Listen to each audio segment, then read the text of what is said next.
உம்முடைய வசனத்தின் மூலமாக எங்களை தொட வேண்டும்படியே நாங்கள் ஜெபிக்கிறோம் அப்பா. இதோ வர வேண்டியதான மக்களை கர்த்தர் விரைவாய் நீர் கூட்டி வந்து சேர்க்க வேண்டும்படியே நாங்கள் ஜெபிக்கிறோம். இதோ கர்த்தர் நீர் வல்லமையாய் இறங்கி ஆண்டவரே நீர் கீழ்ப்படிகளை கொடுத்து எங்களோடு பேசுகிற கர்த்தர் இந்த நாளிலும் கூட ஆண்டவரே எங்களோடு கூட நீர் பேச வேண்டும்படியே நாங்கள் ஜெபிக்கிறோம்.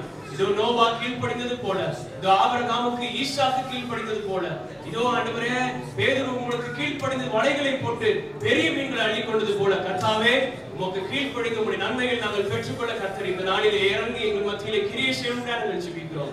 பரிசுத்த ஆவியானவர் அன்று இறங்கி அந்த 120 பேர் வல்லமையாக இறங்கின அதே பரிசுத்த ஆவியானவர் இன்று ஆண்டவரே எங்கள் மத்தியிலே ஒரு எழுப்புதல் தீயை நீர் பற்றி எரிய பண்ண வேண்டும்படியாக நாங்கள் ஜெபிக்கிறோம்.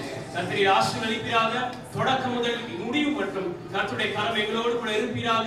பேசுகிற தாசரோடு கர்த்தருடைய கரம் இருந்து எங்கள் ஒவ்வொருவரையும் ஆண்டவரே எங்கள் இருதயத்தை நொறுங்குண்ட இருதயம் உள்ளவர்களாக எங்களை ஆக்க வேண்டும்படியாக நாங்கள் ஜெபிக்கிறோம். எல்லா வித ஜெபங்களையும் அன்பு இரட்சகரான இயேசுவினோடே எடுக்கிறேன் எங்கள் பரலோக பிதாவே. எப்பொழுதும் கூட உற்சாகமாய் கிருபையால் நிலை நிற்கிறோம் என்ற பாடலை நாம் கரங்களை தட்டி நாம் பாடுவோமாக. பெயர் சொல்லி அழைத்ததும் உங்களுடைய கிருபை, என்னை பெரியவன் ஆக்கியதும் உங்களுடைய கிருபை என்று சொல்லி நாம்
வாழ்வானாலும் தாழ்வானாலும் இயேசு சொல்லுங்க. வாழ்வானாலும் தாழ்வானாலும் இயேசு நல்லவர். வியாதியானாலும் சுகமானாலும் இயேசு நல்லவர். ஆமென். வேலை இருந்தாலும் இல்லாவிட்டாலும்